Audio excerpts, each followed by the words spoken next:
Bueno, señoras y señores, estamos de regreso aquí en el Pique de Faro a través de Tiva TV. Muchas gracias por estar con nosotros. Hoy el panel de salud, doctor Norman Osvaldo González Rivera, el pastor David Jonathan, el licenciado Carlos Pérez Sierra. Nuestra próxima noticia está en el periódico Primera Hora. Los boricuas entre los más que padecen del síndrome metabólico. Ahí tiene la noticia en pantalla y son muchos los que padecen, escuche esto, entre 30% y 40% de los boricuas mayores de 50 años padecen del síndrome metabólico, según un estudio de la Escuela Graduada de Salud Pública del Recinto de Ciencias Médicas. Doctor Norman Osvaldo González Rivera. Mira, me gusta cómo empieza esa noticia. Dice, para muchos puertorriqueños, padecer de diabetes y llevar un estilo de vida saludable es un reto diario. Un reto que muchas personas, fíjate, muchas personas se someten a ese reto muy tarde en la vida. Porque para los que sufren el síndrome metabólico, ya están bastante tarde para poder enderezar el barco y evitar todos los otros trastornos que vienen a consecuencia de esto. Claro, se está definiendo el síndrome metabólico. Ahí en la laminilla número 11, la persona tiene que reunir 3 de los siguientes criterios: tener el azúcar elevada, triglicéridos altos, tener la presión arterial más de 130/85, tener bajos niveles de colesterol bueno, que es el High Density Lipoprotein, el HDL, tenerlo bajo, y obesidad abdominal central más de 35 pulgadas y en mujeres y mayor de 40 pulgadas en los hombres. En la próxima laminilla dice edad, va aumentando la incidencia del síndrome metabólico según vas avanzando en edad. Las razas de mayor riesgo son los hispanos y los asiáticos. Obesidad, historial familiar de diabetes tipo 2 y diabetes gestacional, hipertensión y enfermedades cardiovasculares. Doctor, pero yo tengo reparo a eso, y perdone que le interrumpa, pero para aprovechar esa línea de pensamiento, es que yo busqué precisamente lo que es el síndrome metabólico y me da la impresión que es este tipo de cosas que lo que hace es desviar la atención de unos objetivos reales, porque el síndrome metabólico es un conjunto de factores, fíjate, de riesgo para diabetes mellitus tipo 2, enfermedades cardiovasculares, etcétera, con cifras elevadas de presión arterial y obesidad y todos los criterios que hablamos. Entonces, como que estamos dando vueltas, y entonces hay varios proponentes de criterios en el síndrome metabólico, y dice que el primer esfuerzo por introducir el síndrome metabólico a la práctica clínica se hizo en el 1998 por la Organización Mundial de la Salud. O sea, y entonces, como que nos estamos desviando a estudiar un síndrome cuando pudiéramos ir directamente a qué causa estos problemas de la diabetes. Es que todos tienen la misma causa en común. Claro.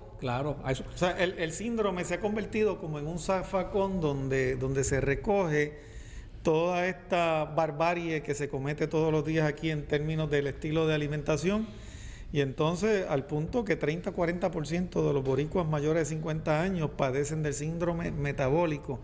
Pero es que la medicina siempre ha trabajado así, licenciado, compañeros acá de panel y amigos televidentes, se preocupan más por establecer el diagnóstico que por sentar las bases para evitar la condición y para evitar que la gente lleguen a tener el síndrome metabólico, porque fíjate que hay que tener ya el azúcar alta, hay que tener la presión alta, hay que estar sobrepeso. Si todo eso se hubiese evitado, si cada uno de esos componentes, como usted acaba de decir, si hubiesen tomado las medidas para no llegar a ninguno de ellos, ni uno tan siquiera, ni uno, porque es que ni uno de ellos es bueno.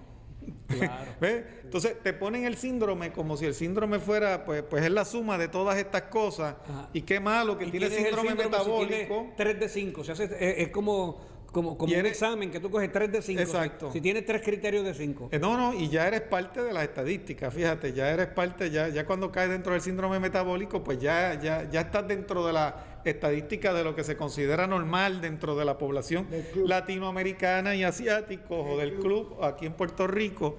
Pero fíjate, déjame decirte, ahí te habla de un 30 o un 40%, pero la mayor parte de la gente no son los que están dentro de esa categoría del 30 o 40%, son los que no están diagnosticados todavía.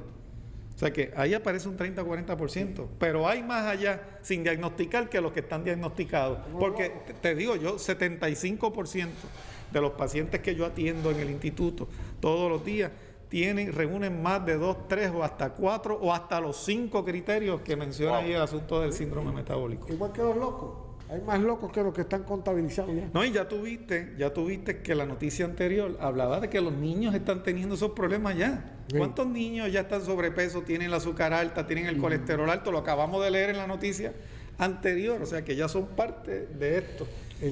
El metabole, en griego es metabole. Y es una función, un proceso que tiene el cuerpo, para explicarlo un poquito así, porque me gusta la habichuela. Fíjate que está el proceso que tiene el catatólico, que es el que libera la energía, en este caso la glucosa y ese tipo de cosas. El catabolismo. Y está donde el anabolismo. El anabólico. El anabólico es el que reconstruye. Pero lo interesante del metabolismo es que es el proceso que decide qué sustancia es tóxica y qué tóxica es buena y qué sustancia es buena. O sea, el metabolismo es ¿Te imaginas eso? El metabolismo son todos los procesos en los cuales el cuerpo se envuelve para tratar de mantener el balance. Exacto. Pero el balance funcional y mantener un estado de salud que le permita a usted poder levantarse todos los días y llevar a cabo los diferentes tipos de tareas. Eso es el metabolismo. Pero si se vuelve loco el metabolismo y no puede determinar... El metabolismo se desbalancea precisamente porque se ha desbalanceado partiendo de la premisa de los hábitos alimentarios de este pueblo. Eso que nadie quiere asumir la responsabilidad. Mira, yo tengo un amigo que es pediatra. Nos conocemos desde jóvenes. Y un día estábamos compartiendo en una actividad de la iglesia y él me dice, mira Norma, nosotros no tenemos la suerte que tienen ustedes. Yo, la suerte que tienen ustedes, ¿quiénes? No, ustedes los naturópatas, ustedes le dicen a la persona que deje de comer carne, esto, aquello, lo otro, y la gente lo hace.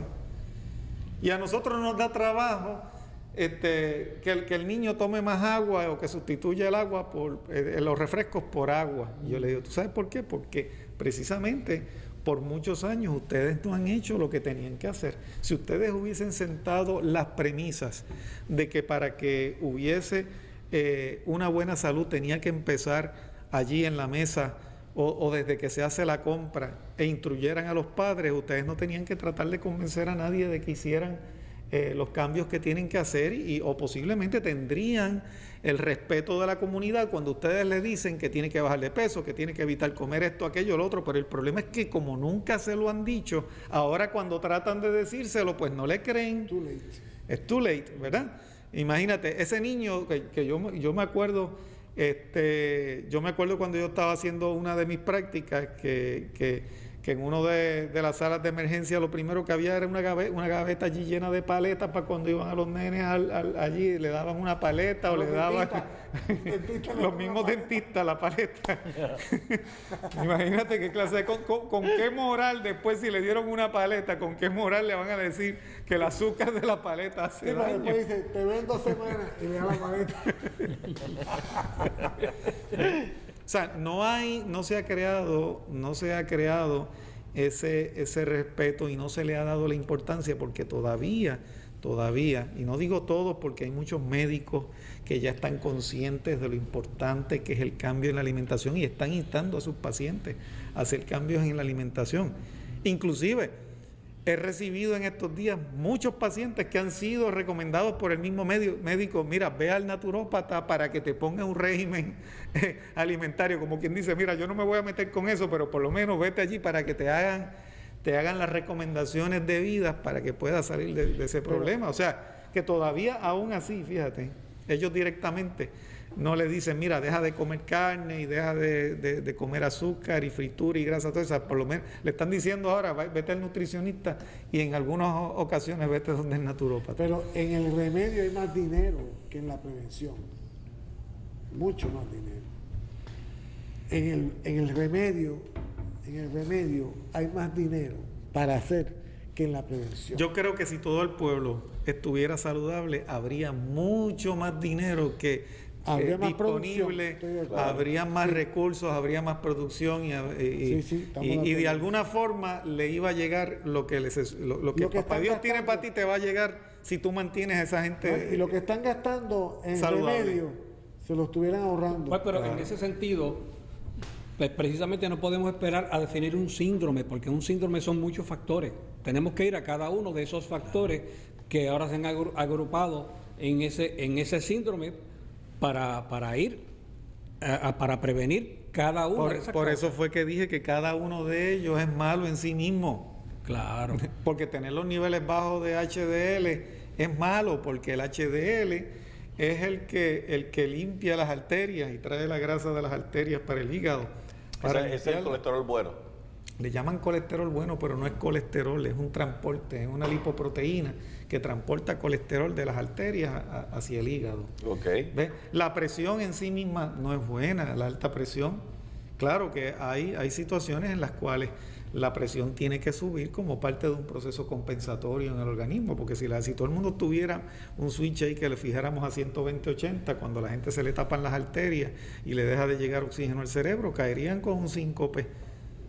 Si el cuerpo no tuviera el mecanismo de subir la presión. O sea que el hecho de que la presión suba no quiere decir necesariamente que la presión es el problema. El problema es que ahí hay unas situaciones que están haciendo, ya hay un desbalance que está haciendo que la presión suba, que el cuerpo tenga que subir la presión arterial, porque si no llega el oxígeno acá al cerebro y la presión está bajita y no subiera la presión, la persona no podría pensar, le daba un desmayo, se caía, le daba un síncope, le daba un desbalance. En un momento difícil hay que pensar rápido y ahí llega la presión. El tener exceso de azúcar en la sangre tampoco es bueno. O sea que ¿cuál de esos parámetros es bueno?